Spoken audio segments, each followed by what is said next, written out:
we are going to be covering some hints and tips for sewing your Arielle, making it as easy as possible.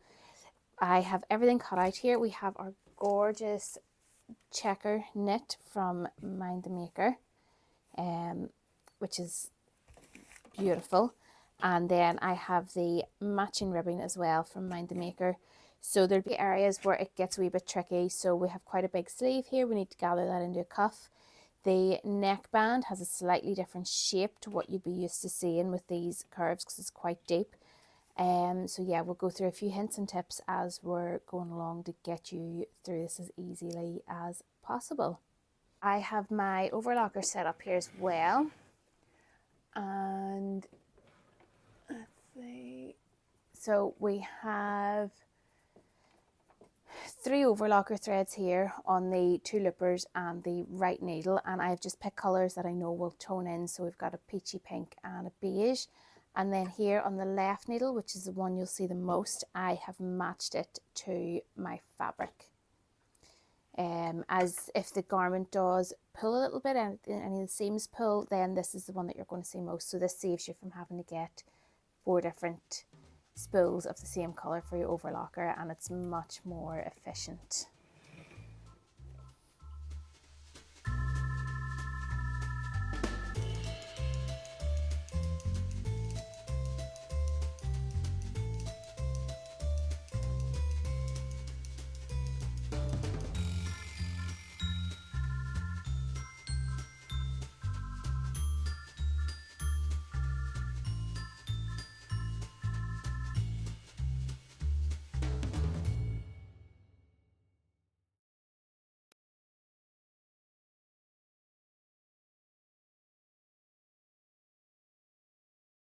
So the neckband has been cut at this angle here to allow for the depth of the neckband so it sits flat. So what I have done, I've actually marked here where my seam line is, and what we need to do is, so if you're sewing this on your sewing machine with the Maraflex thread, you can obviously just sew this as it is, do your snipping, and then that'll be you. But to get this angle right on the overlocker, we need to snip into it first. So I'm snipping in quite close here to this wee line that I've marked, and then I am going to overlock that. You can mark the whole line if that's going to make it a wee bit easier for you. And then, so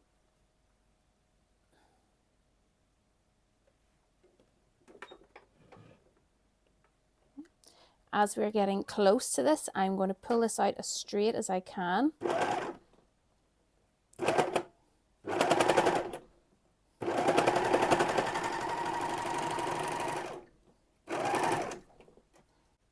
You can see here by having this opened out straight while we're sewing, and this can be applied to any curved area of or any sort of angled area on a garment when you're using your overlocker. So like the underarm seams of a jumper, you will want to make sure you're sewing it as straight as possible because the blade is slightly ahead of the needle. So if you are watching the needles, you're more likely to end up with a wee hole.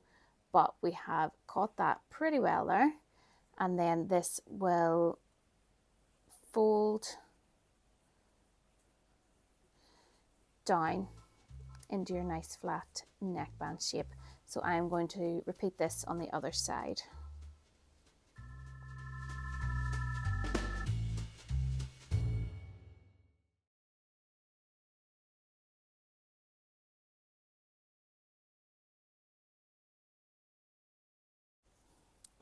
Now we have our flat neckband. So this will go in the same as any other neckband into your garment. We do have a front and a back here, so the longer side will come to the front and the shorter side to the back.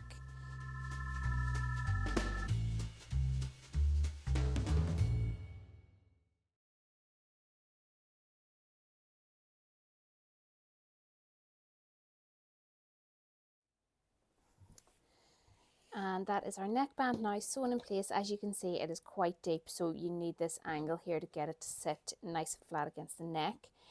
We do have a tutorial for the quartering method to insert your ribbed neckband over on Instagram. I will pop a wee link for that in the comments.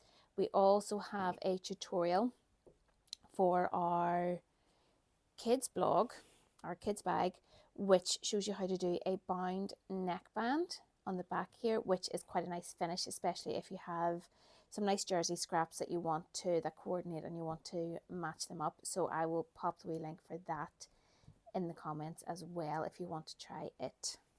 So the next stage is going to be putting in our sleeves.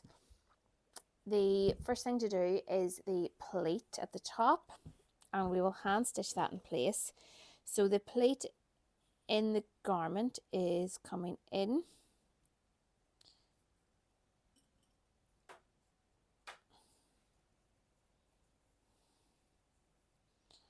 I'm just matching the notches here at the top of the sleeve. So we have a nice box pleat here at the top of the sleeve. You can do this the opposite way around so that it's an inverted pleat, which can be quite nice.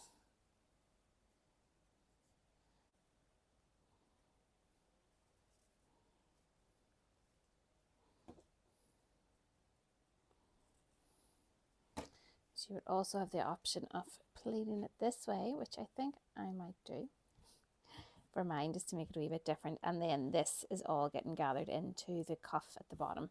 So I am going to baste these in place. I have my Lamazi Fabrics needle minder.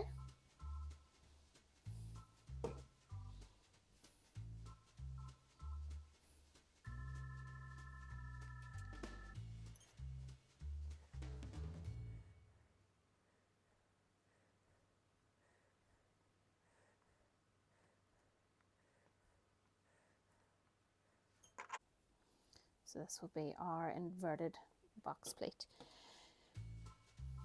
So the next step is to sew our side seams together on both the sleeves and the main body of the jumper.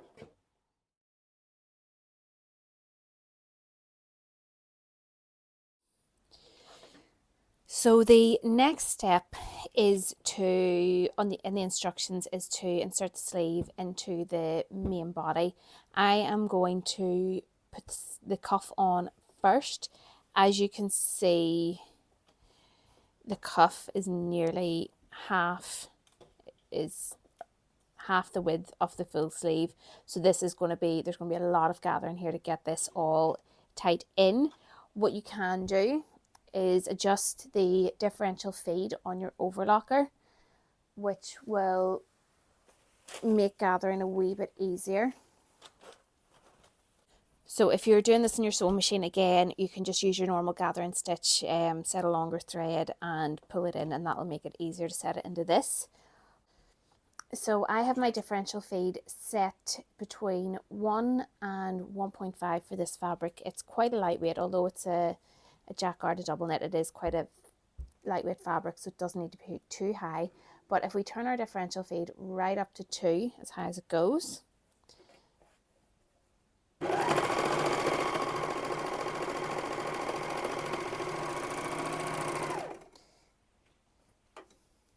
this will gather your fabric in for you. So this can make gathering this cuff into the ribbing a lot easier, and it'll save you from having to get your sewing machine out as well if you want to do the whole thing on your overlocker. So we are going to run the end of the sleeve through the overlocker with the differential feed at 2, and then stretch the cuff into that.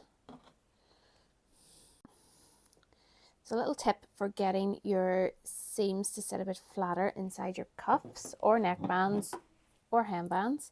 If you fold it in half and just do a little snip in here at the halfway point, then you can make your seam allowances go opposite directions.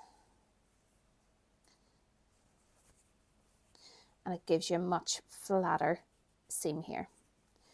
So we're going to stretch this into the sleeve. Just done a snip for the halfway point there.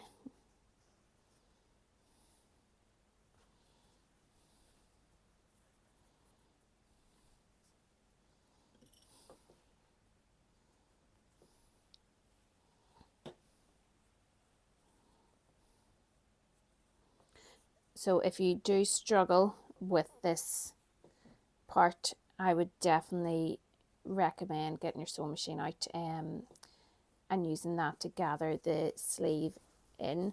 But with the ribbing, you can see here, it's going to stretch a lot. If you are using a different fabric to make this and you don't have matching ribbing, you can then again use your sewing machine to gather it in, depending on the amount of stretch that you have. We have tried this checkerboard fabric without ribbing for the cuff, and it is, you'll be able to see Leanna's version, and it was quite hard to get the ribbing to stretch, the cuff to stretch with this self fabric.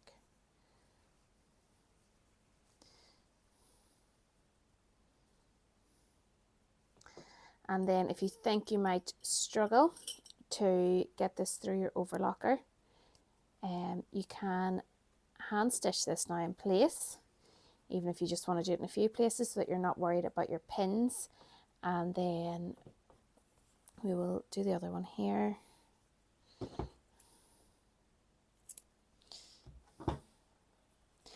And these really are the trickiest parts between the neckband and the sleeve cuff.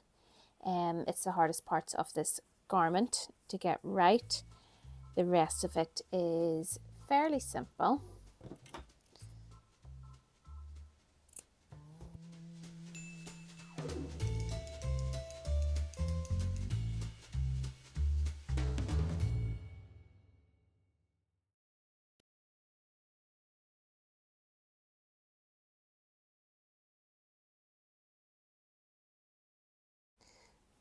So when I'm stretching this, I tend to use my ring finger and my little finger to push it, and then this leaves my thumb and my forefinger free to pinch into the middle here.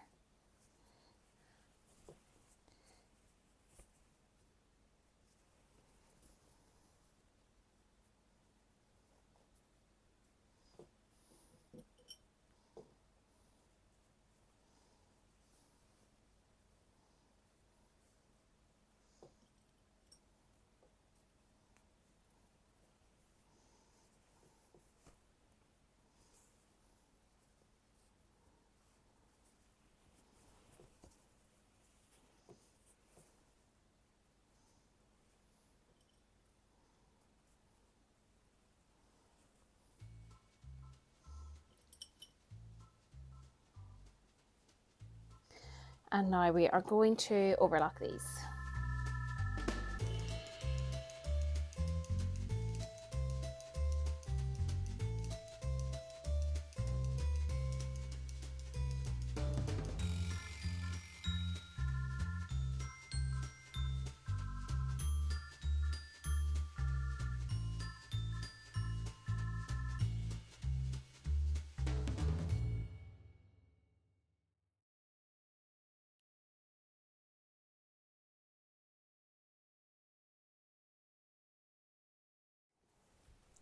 So that is our Arielle top finished.